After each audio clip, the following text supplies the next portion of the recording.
ಆತ್ಮೀಯ ಬಂಧುಗಳೇ, ಶ್ರೀರಾಮಚರಿತ ಮಾನಸ ಕಿಷ್ಕಿಂಧಾಕಾಂಡ, ಇದರಿಂದ ಇವತ್ತು ಚೌಪಾಯಿಗಳು ಮತ್ತು ದೋಹೆಯನ್ನು ತಿಳ್ಕೊಳ್ಳೋಣ.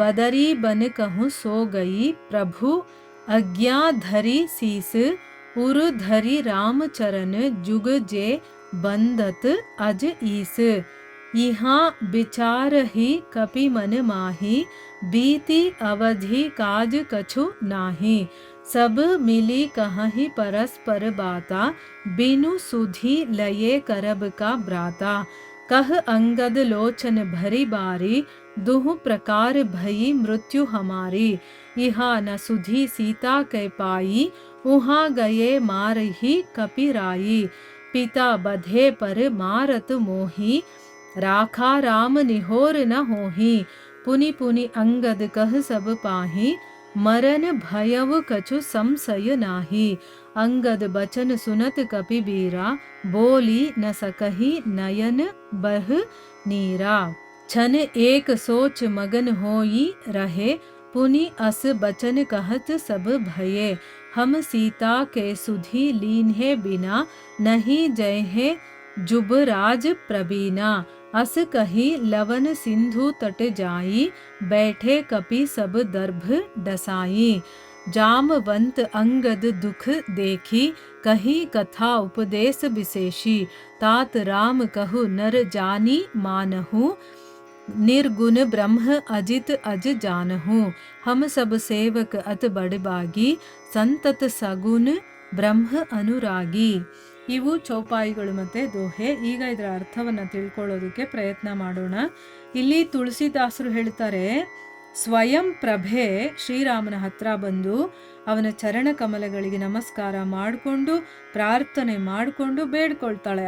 ಆಗ ಪ್ರಭು ಅವಳಿಗೆ ಅಚಲವಾದ ಭಕ್ತಿಯನ್ನು ಕರುಣಿಸ್ತಾನೆ. ಪ್ರಭುವಿನ ಆಜ್ಞೆಯನ್ನು ಶಿರಸಾವಹಿಸಿ ಹರ ವಿರಿಂಚಿಗಳು ಕೂಡ ನಿರಂತರವಾಗಿ ವಂದಿಸುವಂಥ, ಅಂದರೆ ಶಿವ ಮತ್ತು ಬ್ರಹ್ಮ ಎಲ್ಲರೂ ಕೂಡ ನಿರಂತರವಾಗಿ ಧ್ಯಾನಿಸುವಂತಹ ಆ ಶ್ರೀ ರಘುರಾಮನ ಚರಣಗಳಿಗೆ ಆ ತಪಸ್ವಿನಿಯಾದಂತಹ ಸ್ವಯಂ ಪ್ರಭೆ ನಮಸ್ಕಾರ ಮಾಡಿಕೊಂಡು ಬದರಿಕಾಶ್ರಮಕ್ಕೆ ಹೊರಟೋಗ್ತಾಳೆ. ಭಗವಂತ ಬದರಿಗೆ ಹೋಗು ಅಂತ ಹೇಳ್ತಾನೆ, ಅಲ್ಲಿಗೆ ಹೊರಟೋಗ್ತಾಳೆ.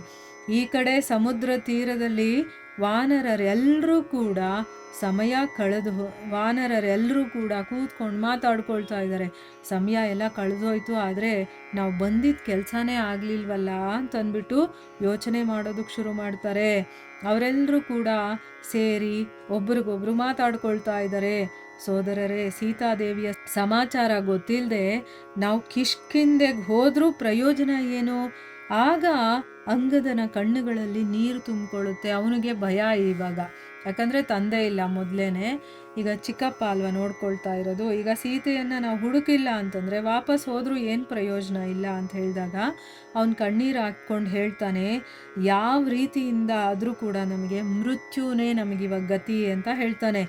ಅಂದರೆ ಇಲ್ಲಿವಾಗ ಸಮುದ್ರ ತೀರದಲ್ಲಿ ಸೀತೆ ಇರುವಂತಹ ಜಾಗ ಗೊತ್ತಿಲ್ಲದೆ ಸಾಯ್ತಾ ಇದ್ದೀವಿ. ಅಕಸ್ಮಾತ್ ನಾವೇನಾದರೂ ವಾಪಸ್ ಕಿಷ್ಕಿಂಧೆಗೆ ಹೋಗಬೇಕು ಅಂತ ಅಂದ್ಕೊಂಡ್ರು ಕೂಡ ಬರಿಗೈಯಲ್ಲಿ ಹೋದರೆ ಸುಗ್ರೀವ ನಮಗೆ ಮರಣದಂಡನೆಯನ್ನು ಕೊಡೋದಂತೂ ಗ್ಯಾರಂಟಿ. ಅಂದರೆ ನಾವು ಯಾವ ರೀತಿಯಿಂದ ಆದರೂ ಆಗಲಿ ಸಾಯೋದಂತೂ ಗ್ಯಾರಂಟಿ. ಆಮೇಲೆ ಚಿಕ್ಕಪ್ಪನ ಬಗ್ಗೆ ನೋಡಿ, ಅವನು ನಮ್ಮ ತಂದೆ ಸತ್ತೋಗಿದ ತಕ್ಷಣವೇ ನನ್ನನ್ನು ಕೂಡ ಕೊಂದ್ಬಿಡ್ತಾ ಇದ್ರು. ಯಾಕಂದರೆ ಅವರ ತಂದೆ ಮಾಡಿದಂತಹ ತಪ್ಪಿಗೆ ಮಗನೂ ಮುಂದೆ ಹಾಗೆ ಮಾಡಬಹುದು ಅಂತ ಯೋಚನೆ ಮಾಡಿ ನನ್ನನ್ನು ಕೂಡ ಕೊಂದಾಕ್ಬಿಡ್ತಾ ಇದ್ದ. ಆದರೆ ಶ್ರೀರಾಮ ನನ್ನನ್ನು ಕಾಪಾಡಿದಾನೆ ಅಂತಂದ್ಬಿಟ್ಟು ಹೇಳ್ತಾನೆ. ಇದರಲ್ಲಿ ಸುಗ್ರೀವನ ಯಾವ ಹಂಗೂ ಇಲ್ಲ, ಹೇಗಿದ್ರೂ ನಮಗೆ ಮರಣ ಅನ್ನೋದು ಖಚಿತ ನಿಶ್ಚಿತ ಅಂತಂದ್ಬಿಟ್ಟು ಹೇಳ್ತಾನೆ. ನೋಡಿ, ಸುಗ್ರೀವ ಅಂಗದನನ್ನು ತುಂಬ ಪ್ರೀತಿಸ್ತಾ ಇರ್ತಾನೆ. ಆದರೆ ಇವನ ಮನಸ್ಸಲ್ಲಿ ಅವನು ನಮ್ಮ ತಂದೆನ ಕೊಂದಿದ್ದಾನೆ, ನಮ್ಮ ತಂದೆ ಸಾಯೋದಕ್ಕೆ ಅವನೇ ಕಾರಣ ಅಂತ ತಿಳ್ಕೊಂಡಿರ್ತಾನೆ. ಅದಕ್ಕೋಸ್ಕರ ನನ್ನನ್ನು ಕೂಡ ಕೊಂದುಬಿಡ್ತಾ ಇದ್ದ, ಆದರೆ ರಾಮ ನನ್ನನ್ನು ಬದುಕಿಸ್ಕೊಂಡಿದ್ದಾನೆ ಅಂತಂದ್ಬಿಟ್ಟು ಅವನು ಯೋಚನೆ ಮಾಡಿ ಆ ರೀತಿ ಹೇಳ್ತಾನೆ. ಆಗ ವಾನರ ವೀರರೆಲ್ಲ ಅಂಗದನ ಮಾತನ್ನು ಕೇಳಿ ಅಸಹಾಯಕರಾಗಿ ಮಾತೇ ಇಲ್ಲದೆ ಸುಮ್ಮನೆ ಕೂತ್ಕೊಂಡ್ಬಿಡ್ತಾರೆ. ಇವನೇ ಹೀಗೆ ಮಾತಾಡ್ತಾ ಇದ್ದಾನಲ್ಲಪ್ಪ ಅಂತಂದ್ಬಿಟ್ಟು ಅವರ ಕಣ್ಣಿನಿಂದ ಕಂಬನಿಯ ಕೋಡಿನೇ ಹರಿಯತ್ತೆ. ಸ್ವಲ್ಪ ಹೊತ್ತು ಅವರೆಲ್ಲರೂ ಕೂಡ ಯೋಚನೆಯಲ್ಲಿ ಮುಳುಗ್ತಾರೆ. ಏನು ಮಾಡಬೇಕು ಅಂತ ಗೊತ್ತಾಗದೆ ಯೋಚನೆ ಮಾಡ್ತಾ ಇರ್ತಾರೆ.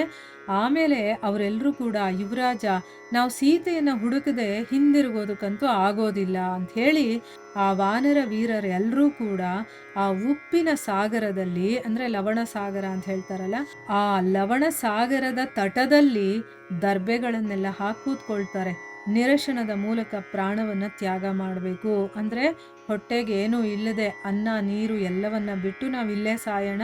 ಯಾಕಂದರೆ ನಾವು ವಾಪಸ್ ಹೋದರೂ ಸಾಯೋದಂತೂ ಗ್ಯಾರಂಟಿ, ಅಲ್ಲೋಗಿ ಸಾಯೋ ಬದಲು ನಾವು ಇಲ್ಲೇ ಸಾಯೋಣ ಅಂತಂದ್ಬಿಟ್ಟು ಎಲ್ಲರೂ ನಿರ್ಧಾರ ಮಾಡ್ಕೊಳ್ತಾರೆ. ಅಂಗದನ ದುಃಖವನ್ನು ನೋಡಿ ಜಾಂಬುವಂತ ಅವನಿಗೆ ಧೈರ್ಯ ಹೇಳೋದಕ್ಕೋಸ್ಕರ ಅನೇಕ ಉಪದೇಶಾತ್ಮಕ ಕಥೆಗಳನ್ನು ಹೇಳ್ತಾರೆ.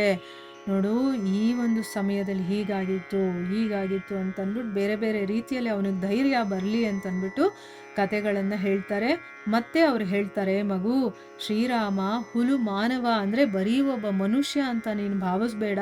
ಅವನು ನಿರ್ಗುಣ ಪರಬ್ರಹ್ಮ, ಅಜೇಯನಾಗಿರುವಂಥವನು. ಅವನನ್ನು ಗೆಲ್ಲೋದಕ್ಕೆ ಯಾರಿಂದನೂ ಸಾಧ್ಯ ಇಲ್ಲ. ಅವನು ಜನ್ಮರಹಿತ ಅಂತ ತಿಳ್ಕೊ.